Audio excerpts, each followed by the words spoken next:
የኢትዮጵያ ፌዴራል ፖሊስ ከተባበሩት አረብ ኤምሬትስ ዱባይ ፖሊስ ጋር በመቀናጀት በውጭ ሀገር ተደብቀው በኢትዮጵያውያን ዜጎች ላይ ኢሰብአዊ ድርጊቶችን ሲፈጽሙ የነበሩ ዳውድ ተፈሪ ለገሰ እንዲሁም ደስታ ተገኘ አበጋዝ የተባሉ ህገወጥ የሰዎች አዘዋዋሪዎችን በቁጥጥር ስር መዋሉን አስታወቀ።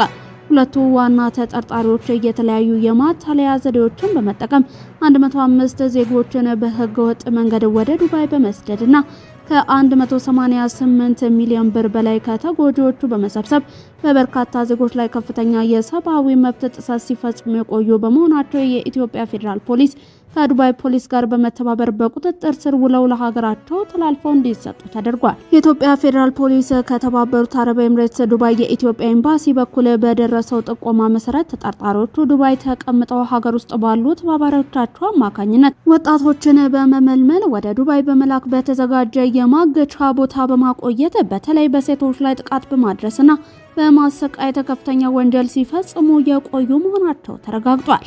የኢትዮጵያ ፌዴራል ፖሊስም ጉዳዩን ሲያጣራ ቆይቶ በሀገር ውስጥና በውጭ ሆነው በተቀናጀ መንገድ ወንጀሉን ሲፈጽሙ በቆዩ ዳውድ ተፈሪ ለገሰ እንዲሁም ደስታ ተገኘ አበጋዝና በግብረ አበሮቻቸው ላይ የፍርድ ቤት ማዘዣ ትዕዛዝን በማውጣት ውጭ ሀገር ያሉትን ከዱባይ ፖሊስ ጋር በትብብር በመስራት ተጠርጣሪዎቹ በቁጥጥር ስር ውለው ሐምሌ 10 ቀን 2018 ዓ.ም ለሀገራቸው ተላልፈው እንዲሰጡ አድርጓል። ተጠርጣሪዎቹ ምንም አይነት ሰውን ወደ ውጭ መላክ የሚያስችል ህጋዊ ፍቃድ ሳይኖራቸው በሀገር ውስጥ ያለው ቡድን ከውጭ ካለው ቡድን ጋር ትስስር በመፍጠርና በተቀናጀ መልኩ በተለያዩ ካምፓኒዎች ስራ እናስቀጥራቸዋለን በማለት ከ2015 ዓ.ም ጀምሮ በርካታ ዜጎችን ከተለያዩ የኢትዮጵያ አካባቢዎች በመመልመል ሐሰተኛ መረጃዎችን በማሰራጨትና ያልተገባ ተስፋን በመስጠት ከአንድ ሰው ላይ ከ320,000 እስከ 600,000 ብር በመቀበል ማታለያ የቱሪስት ቪዛ አዘጋጅተው በመላክ በሀገር ውስጥ ባሉ ተባባሪዎቻቸው በተከፈተ የባንክ አካውንት ገንዘቡን በኢትዮጵያ ብር በድርሃም እንዲሁም በሪያል ገቢ የሚያደርጉ መሆናቸውን ፖሊስ ደርሶበታል። ገንዘቡን የከፈሉ ተጎጂዎች ዱባይ እንደገቡ በጉልበት ስራ ላይ እንዲሰማሩ በማድረግ ከተጎጂዎች ኮሚሽን በሚል ተጨማሪ ገንዘብ በማስከፈል እንዲሁም የ2 ወር የቱሪስት ቪዛ ሲያልቅ የ2 ዓመት የመኖሪያ ፍቃድ እናሰጣችኋለን ካልከፈላችሁ ግን ወደ ኢትዮጵያ ትመለሳላችሁ በማለት በአንድ ሰው 120,000 ድርሃም እንዲከፍሉ በማድረግ በዜጎች ላይ ከፍተኛ ግፍና ስቃይ ሲያደርሱ ቆይቷል ብለዋል ፖሊስ።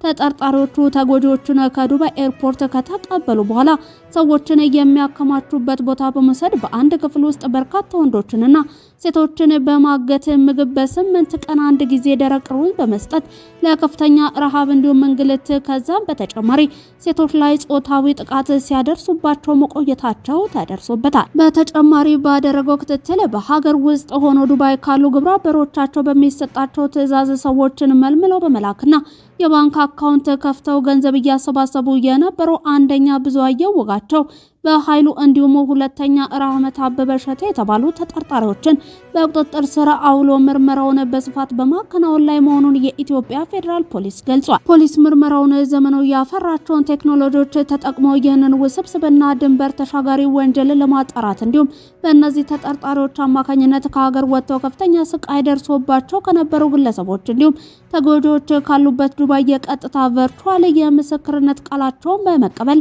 ላይም እንደሚገኝ ገልጿል። ፖሊስ ህጋዊ ፍቃድ ሽፋን በማድረግ ከህገ ወጥ አዘዋዋሪዎች ጋር በመመሳጠር ህገ ወጥ ተግባር የሚፈጽሙና በዜጎች ከፍተኛ የሰብአዊ ድርጊትን የሚፈጽሙ ኤጀንሲዎች መኖራቸውን ማረጋገጡን ጠቅሶ በቀጣይ ምርመራውን በእነዚህ አካላት ላይ ማጠናክሮ እንደሚቀጥል አስታውቋል። የኢትዮጵያ ፌዴራል ፖሊስ በዚህ ውስብስብ ወንጀል ውስጥ በህጋዊ ሽፋን ህገ ወጥ ተግባር የሚፈጽሙ አካላትን ለመያዝ ከዱባይ ፖሊስና በዱባይ የኢትዮጵያ ኤምባሲ ጋር በቅንጅት በመስራት ህገ ወጥ የሰዎች አዘዋዋሪዎች ላይ ጠንካራ ክትትል እያደረገ መሆኑን ገልጿል።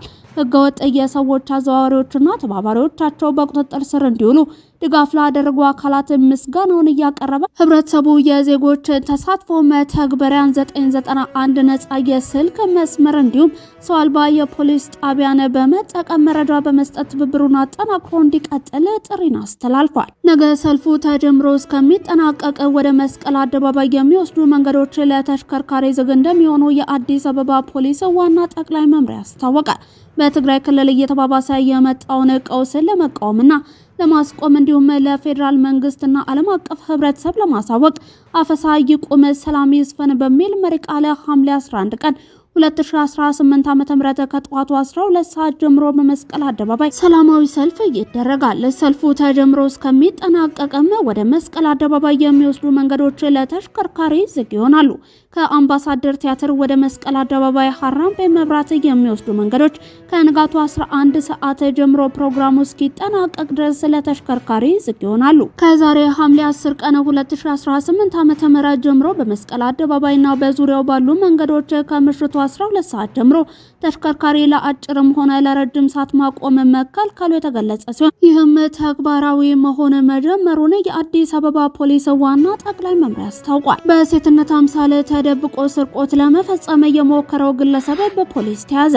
በሽሽቾ ከተማ አስተዳደር ውስጥ የሴትነት አልባሳትንና መልክን በመጠቀም ህብረተሰቡን በማታለል የተለያየ የስርቆት ወንጀል ለመፈጸም ሲንቀሳቀስ የነበረ ግለሰብ በቁጥጥር ስር መዋሉን የከተማዋ ፖሊስ ጽሕፈት ቤት አስታውቋል። ግለሰቡ በቁጥጥር ስር ሊውል የቻለው በሽሽቾ ከተማ አስተዳደር ሜጦማ ቀበሌ ልዩ ስሙ መምህራን መንደር እየተባለ በሚጠራው አካባቢ ነው። የሽሽቾ ከተማ አስተዳደር ፖሊስ አዛዥ ምክትል ኢንስፔክተር አድማሱ ፎሎር እንደገለጹት ግለሰቡ በቁጥጥር ስር ሊውል የቻለው ከህዝብ በደረሰ ጥቆማ ነው። በአሁኑ ወቅትም በጸጥታ ኃይሎች ቁጥጥር ስር ውሎ ጥልቅ ምርመራ እየተደረገበት እንደሚገኝ ነው ፖሊስ የገለጸው። በሀገራዊ ምክክር መድረክ ላይ የተገላገለችው እናት ልጇን ምክክር ስትል ሰየመችው። የሀገር ፍቅር እንዲሁም የቁርጠኝነት ትልቅ ማሳያ የሆነችው ወጣት ሁርዱኖ የመውለጃ ቀኗ ተቃርቦ ሳለ ሀገሬ ጠርታኝ አልቀርም በሚል ትልቅ ዓላማ ከጋምቤላ ክልል ወደ አዲስ አበባ በመምጣት በሀገራዊ ምክክር ጉባኤው ላይ ስትሳተፍ ቆይታለች። በጉባኤው ሂደት ላይ ያለችን በዘውዲቱ ሆስፒታል ወንድ ልጅን በሰላም ተገላግላለች። ይህንንም ተከትሎ የአዲስ አበባ ከተማ ከንቲባ አዳነች አቤቤ እንዲሁም የጋምቤላ ክልል ርዕሰ መስተዳደር ወይዘሮ አለሚቱ ኡምዴ እናቲቱ ባረፈችበት ቤት በአካል በመገኘት እንኳን ደስ አለሽ ብለዋታል። ወጣቷ እናት የተለመደውን የቤተሰብ ስምን የማውጣት ባህልን በመተው የልጇን ስም የሀገራዊ ምክክር ኮሚሽኑ እንዲያወጣላት በጠየቀችው መሰረት የህፃኑ ስም ምክክር ተብሎ ተሰይሟል። ከጥቂት ቀናት ረፍት በኋላ የመጣችበትን ታላቅ ሀገራዊ ዓላማ ለማሳካት ወደ ምክክር ጉባኤው በልበ ሙሉነት እንደምትመለስ ያረጋገጠች ሲሆንም ጉባኤውን አጠናካ ወደ መጣችበት እስክትመለስ ድረስ ለሷና ለልጇ የሚያስፈልገው ሁሉ አቀፍ ድጋፍ እንደሚደረግላትም ነው የተገለጸው። አብራችሁን ስለነበራችሁ እናመሰግናለን። ጤና ይስጥልን።